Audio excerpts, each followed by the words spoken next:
বিসমিল্লাহির রহমানির রহিম। আপনার পূর্বেও অনেক রাসূলের সাথে ঠাট্টা বিদ্রূপ করা হয়েছে। অতঃপর যে বিষয়ে তারা ঠাট্টা করত তা উল্টো ঠাট্টাকারীদের উপরে আপতিত হয়েছে।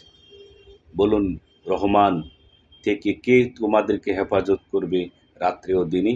বরং তারা তাদের পালনকর্তার স্মরণ থেকে মুখ ফিরিয়ে রাখে। তবে কি আমি ব্যতীত তাদের এমন দেবদেবী আছে যারা তাদেরকে রক্ষা করবে? তারা তো নিজেদেরই সাহায্য করতে সক্ষম নয়, এবং তারা আমার মোকাবেলায় সাহায্যকারীও পাবে না। বরং আমি তাদেরকে এবং তাদের বাপ দাদাকে ভোগ সম্ভার দিয়েছিলাম, এমনকি তাদের আয়ুষ্কালও দীর্ঘ হয়েছিল। তারা কি দেখে না যে আমি তাদের দেশকে চতুর্দিক থেকে হ্রাস করে আনছি? এরপরও কি তারা বিজয়ী হবে?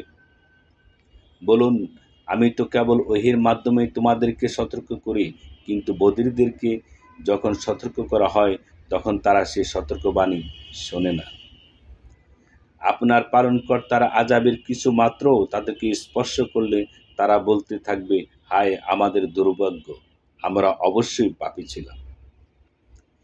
আমি কিয়ামতের দিন ন্যায় বিচারের মানদণ্ড স্থাপন করব, সুতরাং কারো প্রতি জুলুম হবে না।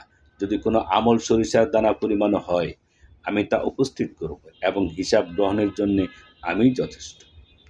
আমি মূসা ও হারুনকে দান করেছিলাম মীমাংসাকারী গ্রন্থ, আলো ও উপদেশ আল্লাহ বিরোধীর জন্য, যারা না দেখেই তাদের পালনকর্তাকে ভয় করে এবং কিয়ামতের ভয়ে শঙ্কিত। এবং এটা একটা বরকতময় উপদেশ যা আমি নাজিল করেছি, অতএব তোমরা কি একে অস্বীকার করো? আর আমি ইতিপূর্বে ইব্রাহিমকে তার সৎপন্থা দান করেছিলাম, এবং আমি তার সম্পর্কে সম্যক পরিজ্ঞাত ও ছিলাম। যখন তিনি তার পিতা ও তার সম্প্রদায়কে বললেন, এই মূর্তিগুলো কি যাদের তোমরা পূজারী হয়ে বসে আছো? তারা বলল, আমরা আমাদের বাপ দাদাকে এদের পূজা করতে দেখেছি। তিনি বললেন, তোমরা প্রকাশ্য গুমরাহিতে আছো এবং তোমাদের বাপ দাদারাও।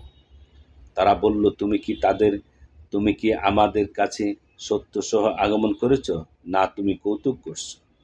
তিনি বললেন, না, তিনিই তোমাদের পালনকর্তা, যিনি নবমণ্ডল ও ভূমণ্ডলের পালনকর্তা, যিনি এগুলোর সৃষ্টি করেছেন, এবং আমি এই বিষয়েরই সাক্ষ্যদাতা।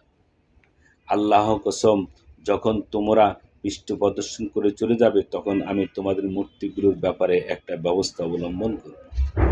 অতঃপর তিনি সেগুলিকে চূর্ণ বিচূর্ণ করে দিলেন, ওদের প্রধানটি ব্যতীত, যাতে তারা তার কাছে প্রত্যাবর্তন করে।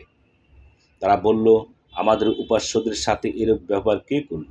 সে তো নিশ্চয়ই কোনো জালিম। কতক লোক বলল, আমরা এক যুবককে তাদের সম্পর্কে বিরূপ আলোচনা করতে শুনেছি, তাকে ইব্রাহিম বলা হয়।